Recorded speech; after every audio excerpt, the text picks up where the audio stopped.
یہ آیا ابو بکر عمر نے نبی صلی اللہ علیہ وسلم کے بارگاہ میں کئی دفعہ آواز بلند کی ہے، اور اس آیہ کا وجہ نزول بھی ابو بکر عمر ہے۔ اللہ نے نازل کیا یا ایھا الذین آمنوا لا ترفعوا اصواتکم، اللہ تعالیٰ نے نازل فرمایا کہ اپنی آواز بلند نہ کرو۔ بات یہاں پر ہے یا ایھا الذین آمنوا لا ترفعوا اصواتکم فوق صوت النبی صلی اللہ علیہ وسلم، کہ اپنے صدا بلند نہ کرو نبی صلی اللہ علیہ وسلم کے آواز کے بارگاہ میں، ان تحبط اعمالکم وانتم لا تشعرون، آپ کے اعمال حبط ہو جائیں گے، آپ کو پتہ بھی نہیں ہوگا، چاہے پتہ ہو یا پتہ نہ ہو، آپ کے اعمال حبط ہو جائیں گے۔ اب اعمال حبط ہو گئے میرے محترم ناظرین ان کے، تو یہ نبی صلی اللہ علیہ وسلم ان کو قبلہ صاحب کو بخوبی پتہ ہے کہ وفود جو آتے تھے نبی صلی اللہ علیہ وسلم کے آخری ایام میں آتے تھے، آخری سال میں، تو یہ آخر حیات نبی صلی اللہ علیہ وسلم میں یہ دونوں ان دونوں کے اعمال حبط ہو گئے، انہوں نے ہجرت بھی کیا نا، سب ضائع ہو گئے، نمازیں پڑھی ہیں، جہاد بھی کیا ہوگا، جتنے بھی صدقے صدقات دیے ہوں گے، سو نبی کے اگر کبھی نصرت بھی کیا، نصرت ان کا ثابت نہیں ہے، نصرت کیا بھی ہو تو اللہ نے خبر دی کہ ان کے اعمال حبط ہو گئے۔ حبط اعمال جو ہے اللہ تعالیٰ فرماتا ہے جس کے عمل حبط ہوتی ہے وہ کافر بھی ہو جاتا ہے، قرآن مجید میں بار بار وہ اسلام کے دائرے سے خارج بھی ہو جاتا ہے۔ ہاں، جو ابو بکر عمر کے ایمان پہ بات کرے اسے نرمی سے جواب دیں گے، پیار محبت سے۔ ہاں، اس کافر سے سختی نہیں تو پھر سختی ہے کہاں مغلوظ علیہ، بل یجدوا فیکم غلظہ۔ آیت کو ذرا شروع سے پڑھو، یا ایھا الذین، ہاں، یا ایھا الذین آمنوا لا تقدموا۔ اگر آیت میں مراد ابو بکر عمر ہیں تو یا ایھا الذین آمنوا کسے کہا گیا؟ ماشاءاللہ ماشاءاللہ، کوئی سمجھ تو پھر تو اللہ نے یا ایھا الذین آمنوا، اب اللہ کہے ابو بکر کو یا ایھا الذین آمنوا، اللہ کہے فاروق اعظم کو یا ایھا الذین آمنوا، اور مجوسی کہے کافروا۔ اب اللہ کے قرآن کا انکار کر کے پھر کیا بنے گا؟ پھر کیا بنے گا؟ کافر۔ خدا کہتے ہیں یا ایھا الذین آمنوا، جب یا ایھا الذین آمنوا کہہ دیا تو ابو بکر عمر کا ایمان اسی آیت سے ثابت ہو گیا۔ اب اس مداری اور مداری کے حواری قیامت تک الٹا لٹک کے زور لگائے، تم نے ان تحبط اعمالکم سے ابو بکر عمر کے حبط اعمال کا فیصلہ کیا۔ اگر یہی قانون ہے تو پھر ان تکون من الجاہلین میں حضرت نوح کی نبوت بھی گئی، اور تم نے حضرت نوح کو معاذ اللہ نعوذ باللہ جاہل کہا، اور جو پیغمبر کو جاہل کہے اس سے بڑا کافر کوئی نہیں، تم سے بڑا کافر کوئی نہیں۔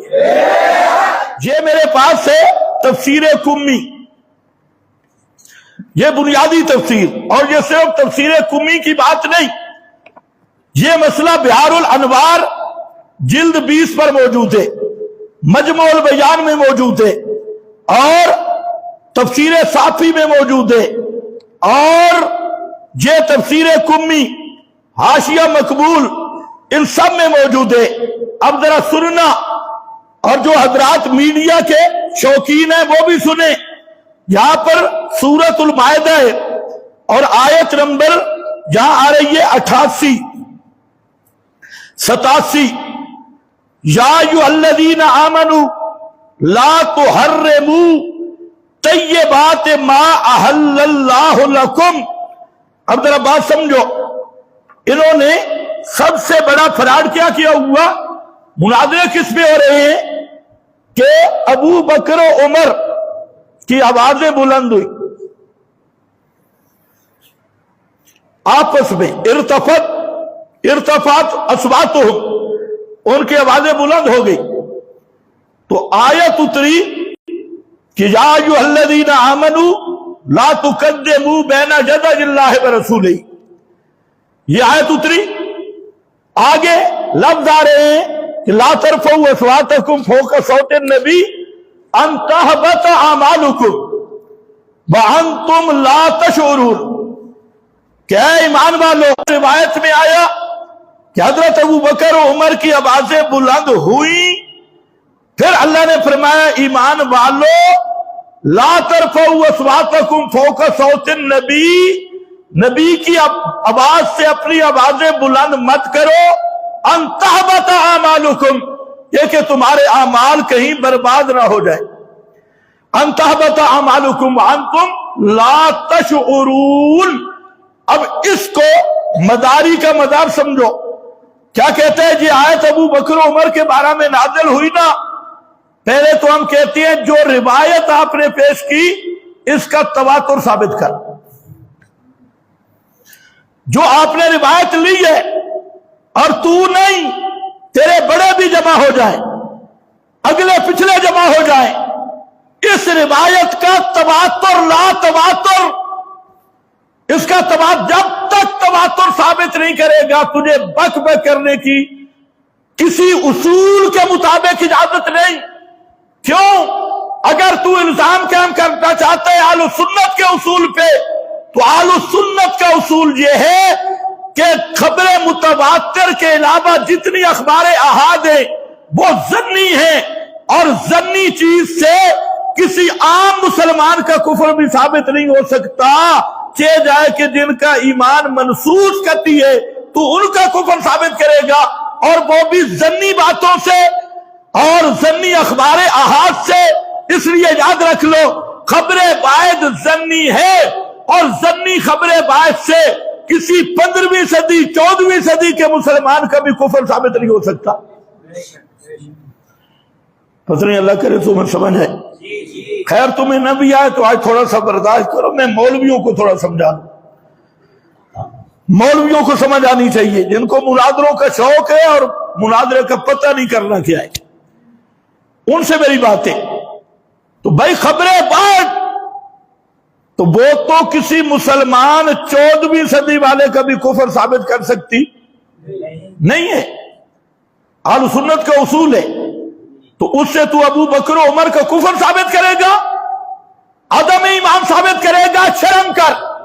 کہتے اہل سنت کی کتب میں، تو تمہاری کتب جب میں نے نکالی تو لگ پتا جائے گا، اہل سنت کا اصول یہ ہے کہ خبر باعث بخاری مسلم کی روایت، اس سے تو کسی مسلمان ادنا مسلمان کو کافر ثابت نہیں کر سکتے، چہ جائے کہ تو ان پہ فتوے لگائے جو منصوص جنتی ہیں، جو قطعی جنتی ہیں۔ اس لیے ایران سے امریکہ تک پوری دنیا کے روافض کو چیلنج ہے، صرف اس آیت کا جو شان نزول پیش کرتے ہو اور جو روایت لاتے ہو، اگلے پچھلے جمع ہو جاؤ اور اس روایت کا تواتر ثابت کرو، تمہاری نسلیں جہنم میں چلی جائیں گی، اور قیامت کی صبح تک تم اس روایت کا تواتر ثابت نہیں کر سکتے۔ تو جب تواتر ہی ثابت نہیں تو الزام ہی ختم۔ اور پھر یہ اہل سنت کا صرف ضابطہ نہیں، اہل تشیع کا بھی قانون یہی ہے، ان کی کتب میں بھی یہی موجود ہے کہ اخبار احاد سے کوئی قطعی چیز ثابت نہیں ہوتی، وہ ساری ظنی ہے۔ تو یہ متفق علیہ قانون اب کس قانون پہ بات کرے گا؟ اور نمبر 2، اس نے ضابطہ یہ بنایا کہ چونکہ اللہ نے منع کیا نا لا ترفعوا، اور ان کی آوازیں بلند ہوئی تھی، اللہ نے منع کیا تو پتا چلا کہ ان کے اعمال برباد ہو چکے ہیں۔ اور اعمال کس کے برباد ہوتے ہیں؟ کافر کے۔ آگے پھر وہ نتیجہ نکلے گا۔ اس پہ پھر آیتیں من لم یحکم بما انزل اللہ ان الذین یؤذون اللہ ورسولہ، یہ پہلی بنیاد۔ تو میں کہتا ہوں مجوسی صاحب یہ بنیاد آپ کو بڑی مہنگی پڑے گی، اور اس بنیاد کو قائم کر کے 100 وجہ سے یہ مجوسی خود اپنے اصول کے مطابق کافر ہے۔ اس کی وجہ میں بیان کرتا ہوں، ایسے جذباتی نہیں، وجہ بیان کروں گا۔ تو بنیاد یہ رکھی، چونکہ ابو بکر عمر کو کہا گیا لا تقدموا بین یدی اللہ ورسولہ، تو ان سے تقدیم ہوئی۔ ان کو کہا گیا لا ترفعوا اصواتکم فوق صوت النبی ان تحبط اعمالکم، اور اس ٹیکسی ڈرائیور کو ان کا معنی بھی نہیں آتا، یہ ان تحبط اعمالکم کا معنی کرتے تمہارے عمل برباد ہو گئے۔ یہ کس لغت کا ترجمہ ہے؟ اللہ نے حضرت نوح کو فرمایا انی آئذک ان تکون من الجاہلین. یہ قرآن ہے. ان ترفعوا اصواتکم ان تحبط اعمالکم، ان تحبط اعمالکم کو بھی دیکھ اور قرآن کو بھی دیکھ. حضرت نوح کو اللہ فرماتے ہیں میرے پیغمبر مشرک بیٹے کے حق میں سفارش نہیں کرنی، اس کے حق میں سفارش نہیں کرنی. انی آئذک، میں تجھے باز کر رہا ہوں، تجھے نصیحت کر رہا ہوں، ان تکون من الجاہلین. کوئی بھی صاحب علم ہو، ان تحبط اعمالکم کا اگر یہ معنی ہے کہ اعمال برباد ہو گئے تو ان تکون من الجاہلین کا معنی کیا ہوگا کہ حضرت نوح کی نبوت ختم ہو گئی اور معاذ اللہ حضرت نوح جاہلوں میں سے ہو گئے. اب جو آدمی کہے کہ حضرت نوح جاہل تھے وہ کافر ہے مسلمان ہے؟ اونچا بولو، وہ کافر ہے مسلمان ہے؟ اب اس مداری اور مداری کے حواری قیامت تک الٹا لٹک کے زور لگائے. تم نے ان تحبط اعمالکم سے ابو بکر عمر کے حبط اعمال کا فیصلہ کیا. اگر یہی قانون ہے تو پھر ان تکون من الجاہلین میں حضرت نوح کی نبوت بھی گئی اور تم نے حضرت نوح کو معاذ اللہ نعوذ باللہ جاہل کہا. اور جو پیغمبر کو جاہل کہے اس سے بڑا کافر کوئی نہیں، تم سے بڑا کافر کوئی نہیں. ہاں ٹیکا نکلا تو پتہ لگ سی کچے کچے مولویوں کے سامنے ان تحبط اعمالکم. اور یہاں اللہ نے فرمایا آپ کو بھی پتہ ہے، عام آدمی بھی سمجھتا ہے کہ قانون سے پہلے حکم نہیں لگتا، پہلے قانون ہوتا ہے حکم بعد میں لگتا ہے. توجہ ہے نا؟ قانون سے پہلے حکم، اونچے بولو، جب قانون آئے ہی نہیں شراب حرام ہے تو اب جنہوں نے شراب پی اس قانون سے پہلے انہیں ہم شراب خور کہیں گے؟ ان پہ حکم لگائیں گے؟ بولو. تو حکم کب لگتا ہے؟ قانون کے بعد. اور یہ مداری حکم لگاتے ہیں قانون سے پہلے. قانون سے پہلے حکم لگ گیا اور ہے بھی یہ قانون تربیت ہے، یہ کوئی آیت تکفیر نہیں. آیت تربیت کو تکفیر پہ فٹ کرنا اور نزول قانون سے پہلے اپنی طرف سے ایک حکم لگانا یہ اس مجوسی نسل کا ترا امتیاز ہے. اور یہ تو میں نے بنیاد رکھ لی تھی. اور انتر جہاں اس نے یہ آگے روایت بھی آدھی پڑتا ہے، اسی روایت کے اندر موجود ہے کہ ابو بکر و عمر یہ دونوں اس امت کے اخیار ہیں اور اللہ نے انہیں ہلاکت سے بچا لیا. اسی کے اندر موجود ہے. جہاں دو باتیں، وقت بڑا کم ہوتا ہے لیکن کیا کریں، سارے ساتھی مجھے فون کر رہے ہیں جی آپ جواب دیں، اور لیکن جب ہم بولیں تو پھر کہتے ہیں سخت ہو گئی ہے. ہاں جو ابو بکر عمر کے ایمان پہ بات کرے اسے نرمی سے جواب دیں گے، پیار محبت سے. اس کافر سے سختی نہیں تو پھر سختی ہے کہاں؟ مغلوظ علیہ بل یجدوا فیکم غلظہ. اب توجہ کر، دوسری بنیاد، پہلی چیز اس آیت کا شان نزول کا تواتر ثابت کر.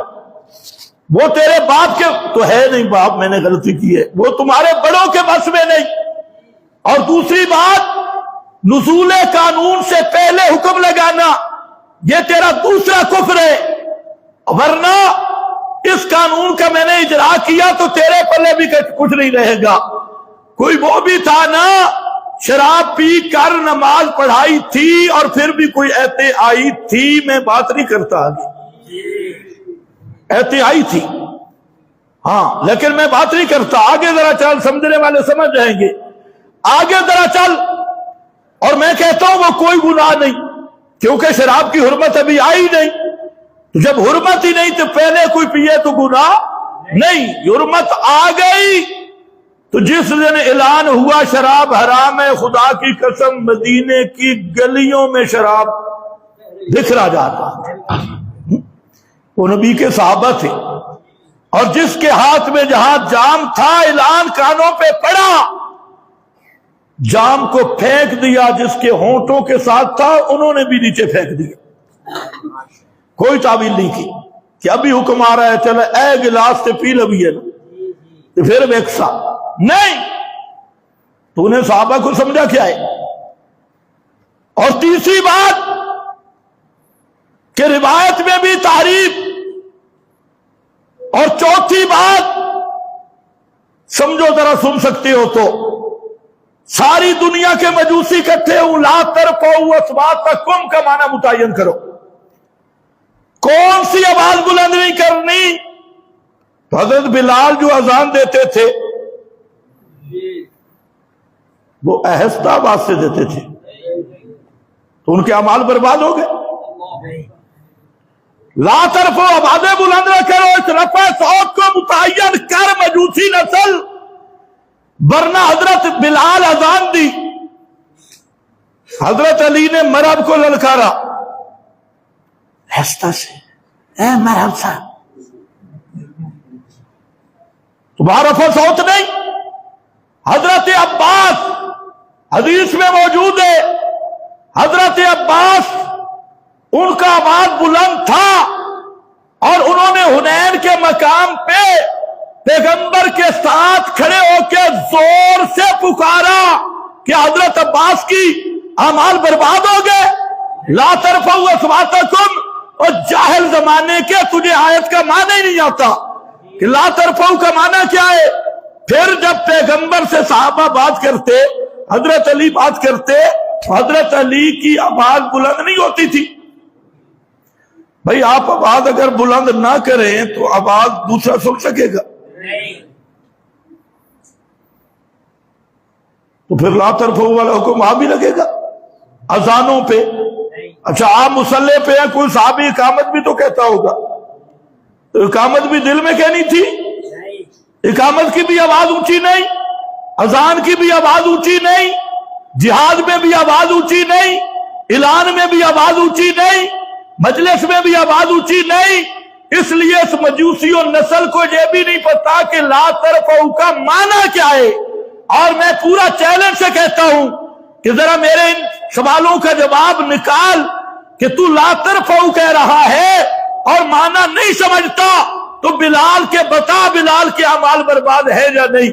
پیغمبر کے پیچھے اقامت کہنے والے کے اعمال برباد ہیں یا نہیں؟ حضرت عباس کے اعلان کرنے سے پیغمبر صلی اللہ علیہ وسلم کے ساتھ آواز ان کی بھی اونچی ہوئی، تو پھر ان کے اعمال کیوں نہیں برباد ہوئی؟ معلوم ہوتا ہے یہ مطلق بات نہیں. اس لا ترفعوا کے اندر جو بات موجود ہے وہ کیا سمجھے جس کا امام بھی غار میں ہے، قرآن بھی غار میں ہے. وہ ہم سے پوچھے لا ترفعوا اصواتکم صرف رفع صوت نہیں، یہاں پیغمبر کی بے ادبی کرنا، پیغمبر کو ایذاء کی نیت سے، بے ادبی کی نیت سے، توہین کی نیت سے اگر کوئی آواز بلند کرتا ہے پیغمبر سے جھگڑا کرنے کی صورت، اور نیت اس کی بے ادبی ہے، توہین ہے، گستاخی ہے، تب حکم لگے گا ان تابت اعمالکم. مطلق رفع الصوت پہ یہ حکم لگانا یہ جاہلوں مزاریوں کا کام ہے.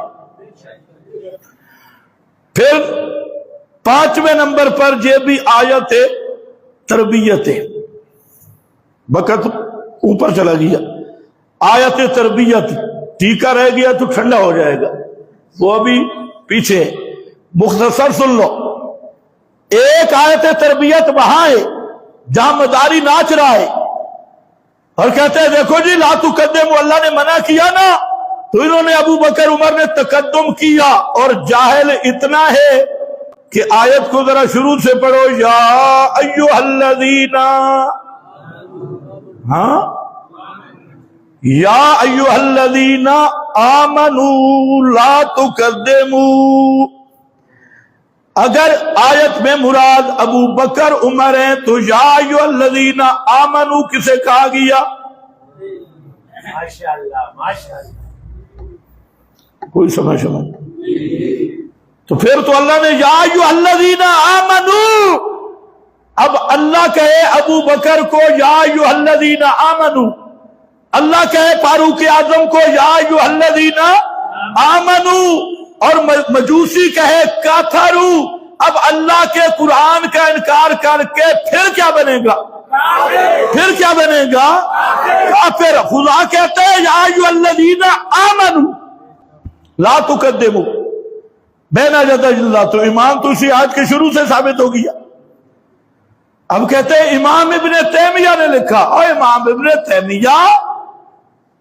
ابن تیمیہ نے یہ بھی لکھا کہ رافضیوں سے بدتر دنیا میں خنزیر بھی نہیں ہے، یہ بھی مان لیں امام ابن تیمیہ کی۔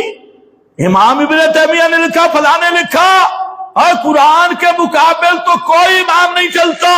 قرآن جب یا ایھا الذین آمنوا کہہ دیا تو ابو بکر عمر کا ایمان اسی آیت سے ثابت ہو گیا۔ اب جاہل اتنا ہے، کہتے ہیں یا ایھا الذین آمنوا منافقوں کو کہا جاتا ہے۔ یا ایھا الذین آمنوا کس کو کہا جاتا ہے؟ ماشاءاللہ، منافقوں کو کہا جاتا ہے یا ایھا الذین آمنوا۔ یہ نہیں سمجھتا، منافق کہتے ہیں قالوا آمنا باللہ والیوم الآخر، اللہ فرماتے ہیں وما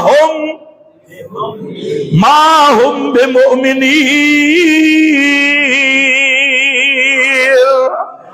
انہم کفروا باللہ ورسولہ، کہتے ہیں منافقوں کو کہا یا ایھا الذین آمنوا۔ واہ مداری کے بچے کیسے گیا؟ اگر یہی بات ہے مومن منافق کو کہا جاتا ہے، آمنو منافق کو کہا جاتا ہے، تو بچوں پھر علی رضی اللہ تعالی عنہ کو کہاں سے بچائے گا؟ پھر تو مومن منافق کا فرق ہی ختم ہو گیا۔ اچھا، اس پہ دلیل بھی لایا ہے، دلیل آپ کو صرف بتا رہا ہوں کہ ایسے محرف بھی ہے، کہتے ہیں قرآن میں ہے نا یا ایھا الذین آمنوا ادخلوا فی السلم کافہ، اے ایمان والو پورے کے پورے اسلام میں داخل ہو جاؤ۔ پتہ لگا یہ ایمان والے منافق تھے، تب کہا ادخلوا فی السلم کافہ۔ اس کو سلم کا پتہ بھی نہیں ہے کہ سلم ہے کیا، اور یا ایھا الذین آمنوا اللہ فرماتے ہیں ایمان والو پورے کے پورے اسلام کے احکام کی تعمیل کرو۔ منافق ہو گئے، کہتے ہیں ادخلوا فی السلم کافہ آ گیا نا، تو پھر تو ماشاءاللہ بہت اچھا۔ اللہ نے حضرت ابراہیم کو کہا اسلم، کیا کہا؟ اسلم اسلم۔ مداری کیا کہے گا؟ حضرت ابراہیم بھی پہلے مسلمان نہیں تھے، کیونکہ ادخلوا فی السلم کافہ کا معنی کیا کر رہا ہے؟ پورے پورے اسلام میں داخل ہو۔ پتہ لگا منافق تھے۔ میں نے کہا مداری صاحب قرآن ذرا پڑھ، اسلم اذ قال لہ ربہ اسلم۔ اللہ نے حضرت ابراہیم کو کہا اسلم، قال اسلم، تو کیا معنی ہے کہ حضرت ابراہیم پہلے مسلمان نہیں تھے؟ اسلم۔ پھر حضرت ابراہیم دعا کر رہے وَاجْعَلْ لَنَا مُسْلِمَيْنِ لَكَ، اللہ مجھے میرے بیٹے کو مسلمان بنا۔ شکر ہے مداری نے یہ آیت نہیں دیکھی، مسلمین تو پہلے مومن نہیں تھے۔ تو یہ ایسا جاہل انسان ہے، اس کو نہ سلم کا پتہ ہے، نہ اسلم کا پتہ ہے، نہ مسلمین کا پتہ ہے، اور گفتگو کرتے ہیں ابو بکر عمر کے ایمان پہ۔ اور یہ سارے اس کے آؤٹ پٹھان اسی طرح چند باتیں کر کے جو شہرت پسند مولوی یا جٹ یا دکاندار یا ریڑی والے اس سے مناظرہ کرتے ہیں، اوپر وہ بورڈ لگا دیا فتوحات، سب پہ فتوحات، یہ اس کی فتوحات ہے۔ اب یہی بات ذہن میں رکھ کے کہ ابو بکر و عمر کی تربیت ہوئی؟ چلو روایت علی وجہ تسلیم، جواب سارے ملا لینا، اور آخری ضرب آ رہی ہے، وہ یہ ہے آیت ہے، فرمایا یا ایھا الذین آمنوا، اے ایمان والو، لا تحرموا طیبات ما احل اللہ لکم، لا تحرموا، مت حرام کرو، طیبات، پاکیزہ چیزوں کو، جن کو اللہ نے تمہارے لیے حلال کیا، ان کو حرام مت کرو۔ اب اس آیت کا آخر بھی دیکھ لینا، فرمایا کہ لا تعتدوا، حد سے مت نکلو، ان اللہ لا يحب المعتدین، اللہ نہیں پسند کرتا حد سے نکلنے والوں کو۔ اب ذرا آیت کو دیکھو اور مداری کا سٹیل بھی ساتھ لگاؤ، اور معنی یہ ہوگا اے ایمان والو کہ لا تحرموا طیبات ما احل اللہ لکم، ان چیزوں کو حلال مت کرو، حرام مت کرو جن کو اللہ نے تمہارے لیے کیا کیا؟ حلال کیا۔ معلوم ہوتا ہے جن کے بارے میں نازل ہوئی انہوں نے اللہ کے حلالوں کو حرام کیا، اس کا سٹیل، یہ اس کا سٹیل ہے، اس کا طرز استدلال ہے، جیسے یا ایھا الذین آمنوا لا تقدموا، بالکل اسی طرح آیت ہے۔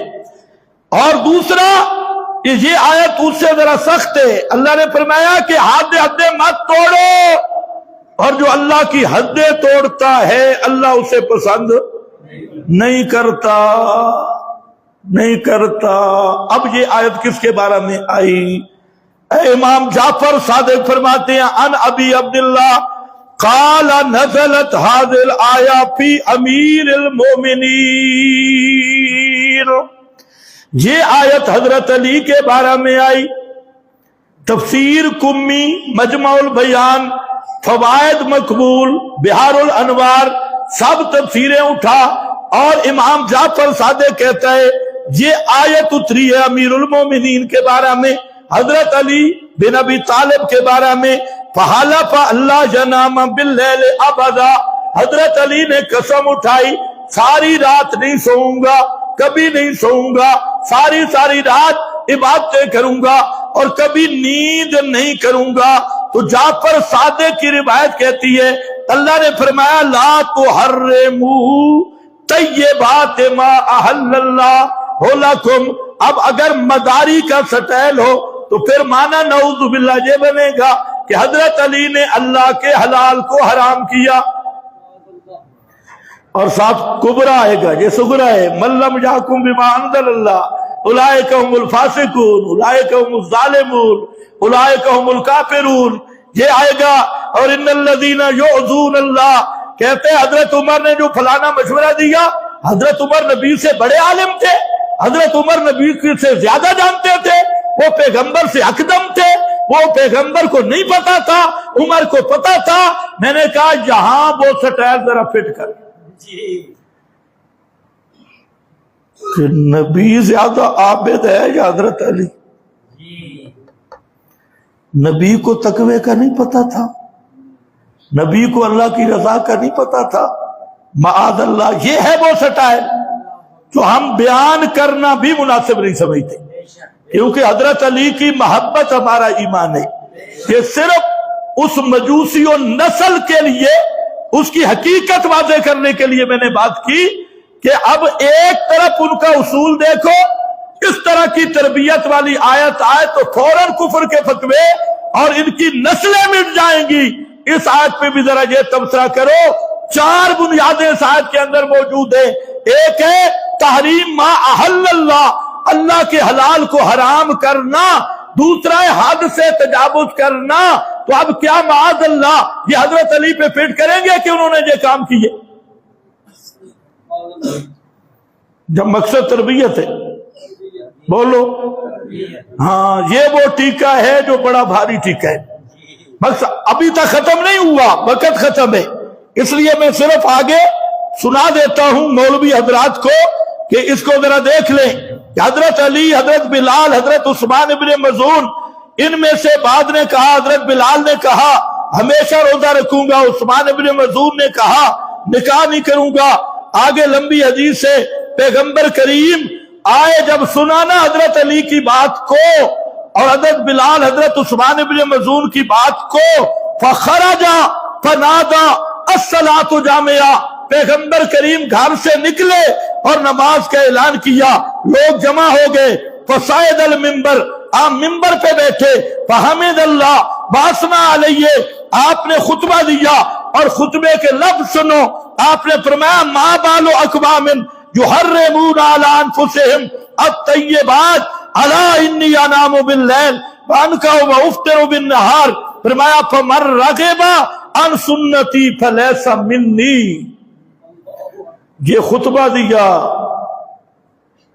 اب مداری مزاج ہو، پھر سوال ہوگا، پچھلے جمعے بھی میں نے ایک خطبہ ذکر کیا تھا کہ یہ خطبہ یہاں پر اگر ہوتے ابو بکر عمر تو مداری کا سٹائل کیا ہوتا؟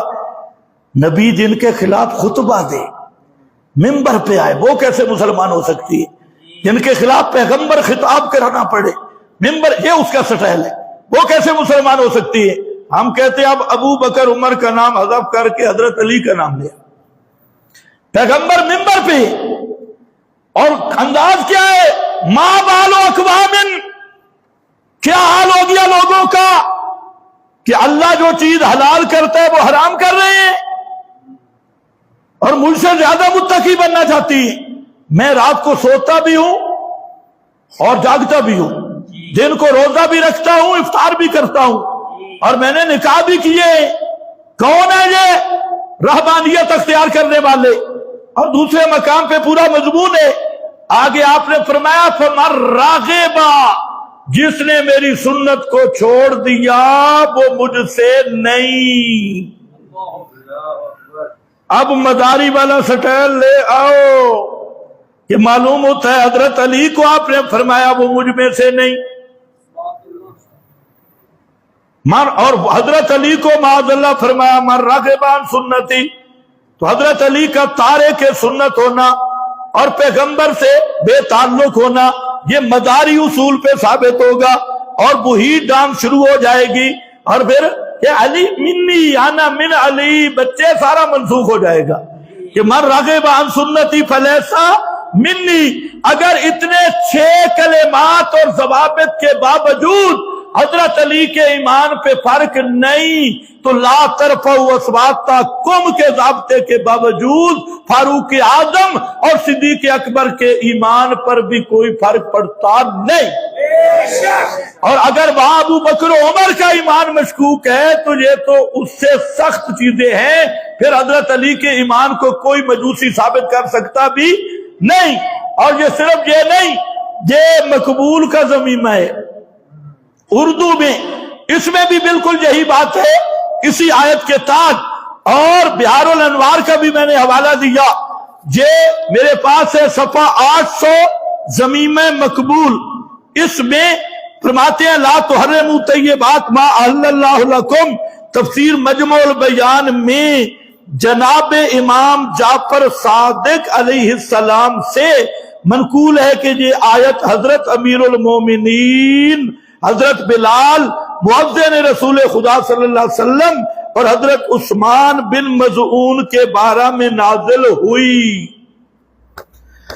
ان کے بارے میں نازل ہوئی۔ اور آگے تجھے قسم کھائی، امیر المومنین نے یہ قسم کھائی تھی کہ ہرگز ہرگز رات کو نہ سویا کریں گے، اس پہ یہ آیت نازل ہوئی۔ آگے کہتا ہے صافی میں اس قسم کے خطاب و عتاب سے اس شخص کی شان میں جس سے خطاب کیا گیا ہو کوئی بٹا نہیں لگتا، کیوں؟